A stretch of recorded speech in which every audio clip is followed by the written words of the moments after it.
नमस्कार. जय श्रीराम. आपल्या संपूर्ण भारत देशासाठी एक आनंदाची गोष्ट घडते आहे. रामराज्य आज आपल्याकडे येत आहे आणि त्या दृष्टीने आपल्या कोणाचे आनंदाला पारावर उरलेला नाही आहे, उत्साहाला उधाण आलेलं आहे. अशा वेळेला प्रत्येक ठिकाणी प्रत्येक नागरिक आपापल्या पद्धतीतून रामभक्ती सादर करण्याचा प्रयत्न करतो आहे. मग कधी रांगोळ्या काढून, कधी पदयात्रा काढून, कधी गाणं म्हणून, कधी संगीत देऊन, कधी चित्र काढून, तर वेगवेगळ्या माध्यमातून. ही भक्ती कधी तोलायची नसते. अहो, म्हणूनच तर रामासाठी 14 वर्ष भरतानं त्याच्या पादुका जतन केल्या. शबरीनं तिचं पूर्ण आयुष्य वाट बघितली केवळ रामाचं दर्शन व्हावं म्हणून. हनुमंत, त्याचं तर रामप्रेम आपण सगळेच जण जाणतो. या सगळ्यांमध्ये एक महत्त्वाची गोष्ट अशी होती की कोणी स्पर्धा केली नाही. तुझी भक्ती जास्त, माझी भक्ती कमी, किंवा आपण स्पर्धा लावू, असा प्रकार नव्हता तो. म्हणूनच रामाची महती प्रत्येक अंतःकरणामध्ये आहे आणि प्रत्येकजण आपापल्या पद्धतीनं साधेपणानं, सच्चेपणानं, प्रामाणिकपणानं जो ती भक्ती करतो, त्या भक्तीला आपण तुलना करू शकत नाही. म्हणूनच अशा उपक्रमांना स्पर्धेचं स्वरूप देण्यापेक्षा अतिशय साधं, सोपं, सरळ, सहज आणि निरागस भक्तीचा जो प्रकार ज्यांना जो योग्य वाटतो तो त्यांनी सादर करावा, असं एक महत्त्वाचं भाग मला असं वाटतं की रामभक्तांसाठी आहे. असेच काही आपण छोट्या क्लिप्स बघूया की ज्यांनी रामाबद्दलची भक्ती किंवा त्यांचे विचार गाण्यांमधून किंवा काही कथांमधून व्यक्त केलेले आहेत आणि ती सहजता, ती निरागसता त्याच्यामध्ये दिसते. कदाचित त्याच्यामध्ये रोषणाई नाही आहे, डामडोल नाही आहे, किंवा व्हिडिओ एडिटिंग केलेलं नाही आहे, किंवा त्यांनी आपण स्पर्धेत आहोत आणि स्पर्धेमध्ये आपल्याला अव्वल व्हायचं आहे, अशा कुठलाही अभिनय न बाळगता त्या याच्यामध्ये उपक्रमामध्ये भाग घेतलेला आहे. आणि मला असं वाटतं की हेच भक्तीचं एक उत्तम उदाहरण आहे. रामभक्ती करायला काहीही वेळेचं बंधन नाही, वयाचं बंधन नाही, आणि तुम्ही अंतःकरणापासून करत गेलात तर राम निश्चितपणे आपल्याला दर्शन देतात.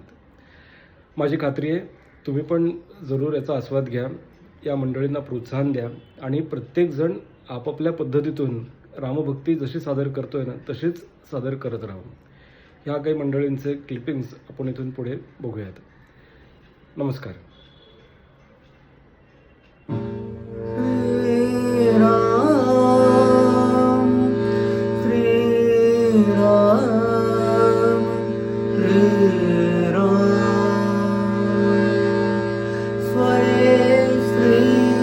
राम प्रभु ऐकती स्वये श्री राम प्रभु ऐकती कुशल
प्रभू ऐकती कुशल रामायण गाती कुशल रामायण गाती. नमस्कार, मी सुजाता सतीश वझे, एक रामकथा सांगणार आहे. ही राम आणि हनुमंताची कथा आहे आणि ही कथा केव्हा घडली तर रावणाच्या वधानंतरची ही गोष्ट आहे. महाबलाढ्य अशा रावणाचा श्रीरामांनी वध केला, सीतामाईची सुटका केली आणि ते आता अयोध्येला जायला आतुर झालेले होते. अपि स्वर्णमयी लंका नमे रोचते लक्ष्मण जननी जन्मभूमिश्च स्वर्गादपि गरीयसी.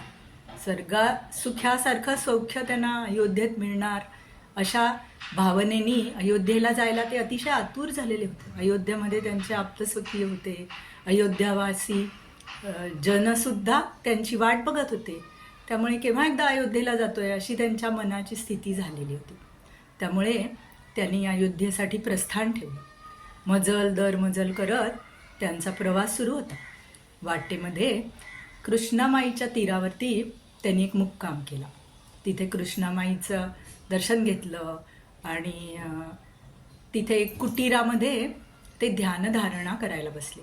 सोबत लक्ष्मण होता, सीतामाई होती, हनुमान पण होता. प्रवासामध्ये सगळेजण एकत्रच होते आणि त्यांची ध्यानधारणा चालू असताना अचानक काय झालं, आभाळ काळ्या कुट्ट ढगांनी भरून गेलं आणि मुसळधार पाऊस पडायला सुरुवात झाली.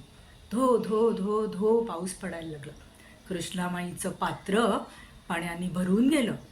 कृष्णामाई दुथडी भरून वाहू लागली. हा काय प्रकार चाललाय त्याची थोडीशी कल्पना श्रीरामांना आलेली होती, परंतु त्यांना चिंता अजिबात वाटत नव्हती, कारण हनुमान सोबत होता. त्यामुळे निर्धास्त होते. त्यांची जी काय साधना चालू होती ती पूर्ण होईपर्यंत राम आणि लक्ष्मणांनी त्यांची ध्यानधारणा सुरूच ठेवलेली होती.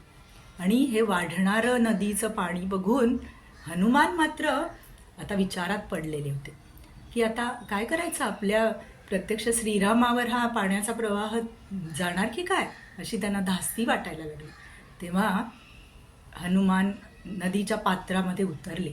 त्यांनी महान रूप धारण केलं आणि दोन्ही हातांनी त्यांनी कृष्णेचा प्रवाह अडवून धरला आणि श्रीरामांच्या समोर सन्मुख उभं राहूनच त्यांनी हा प्रवाह अडवला होता.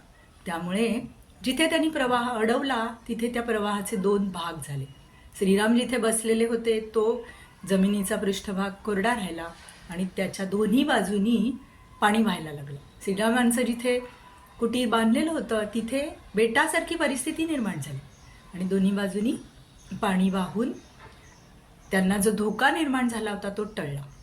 आणि श्रीरामांची ध्यानधारणा साधना पूर्ण झाल्यानंतर ते जागे झाले.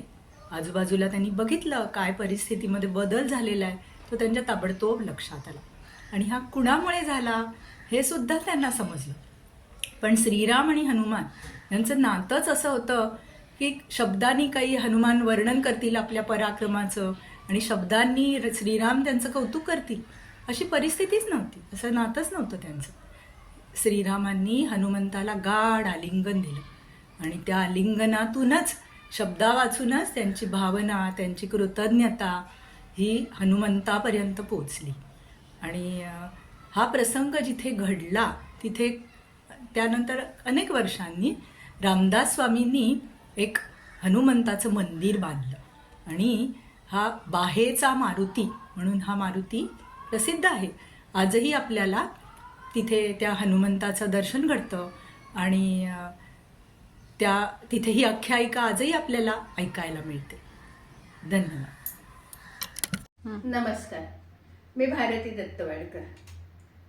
ब्रह्मस्वरूप श्रीरामाला अवतार स्वरूप दशरथपुत्र रामचंद्रांना आणि आपल्या हृदयातील कुटस्थ आत्म्याला म्हणजे आत्मा रामाला जागवण्यासाठी एक भूपाळी स्वरचित.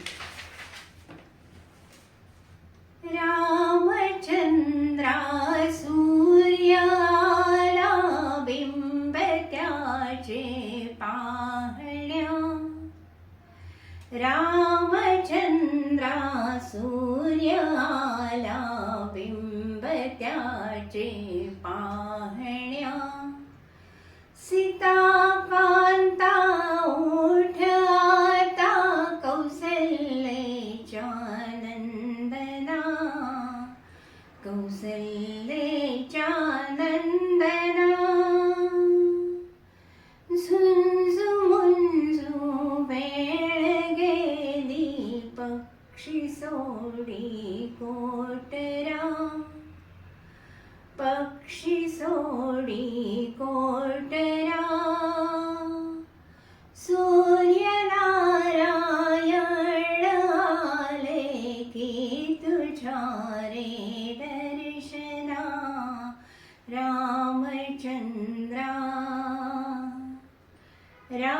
रामचंद्रा वायुलहरी त्या निघाल्या पुष्पगंधासे उनी वायुलहरी त्या निघाल्या पुष्पगंधासे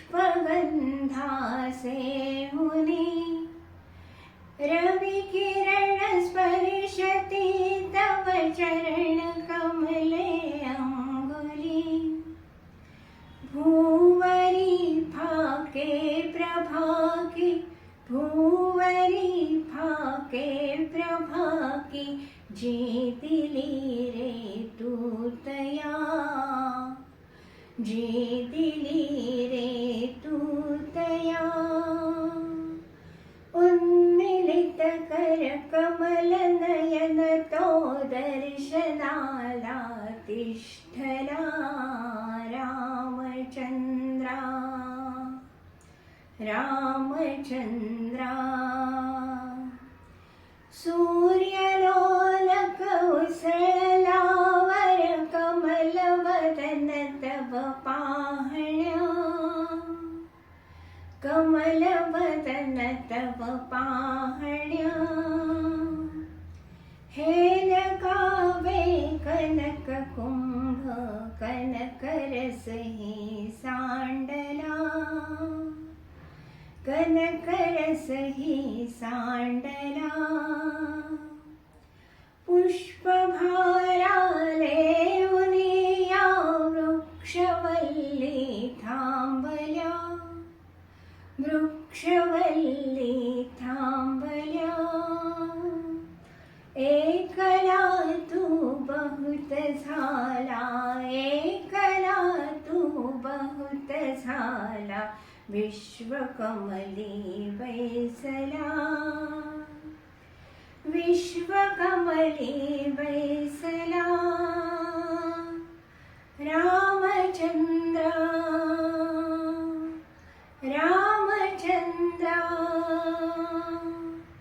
रामचंद्र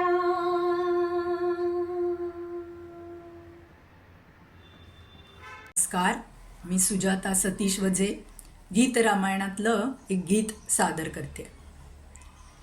सावळा ग रामचंद्र माझ्या मांडीवर न्हातो माझ्या मांडीवर न्हातो अष्टगंधाचा सुवास निळ्या कमळांना येतो निळ्या कमळांना येतो सावळा ग रामचंद्र माझ्या हातानी जेवतो माझ्या हातानी जेवतो उरलेल्या घासासाठी थवा राघुंचा थांबतो थवा राघुंचा थांबतो सावळा ग रामचंद्र रत्नमंचकी झोपतो सावळा ग रामचंद्र रत्नमंचकी झोपतो त्याला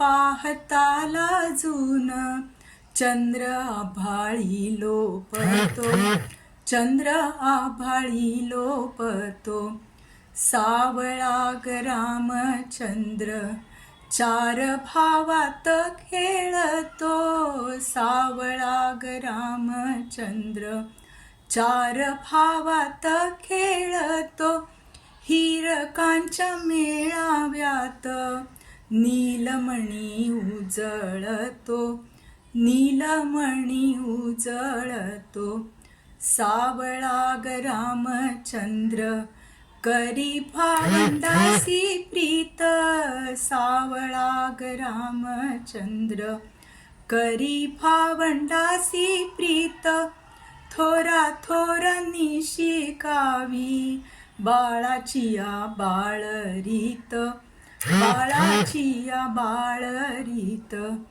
सावळा ग रामचंद्र त्याचे अनुज हे तीन, सावळा ग रामचंद्र त्याचे अनुज हे तीन, माझ्या भाग्याच्या श्लोकाचे चार अखंड चरण, चार अखंड चरण, सावळा ग रामचंद्र करी बोबडे भाषण, सावळा ग रामचंद्र करी बोबडे भाषण, त्यासी करिता संवाद झालो बोबडे आपण, झालो बोबडे आपण, सावळा ग रामचंद्र करी बोबडे हे घर, वेद म्हणता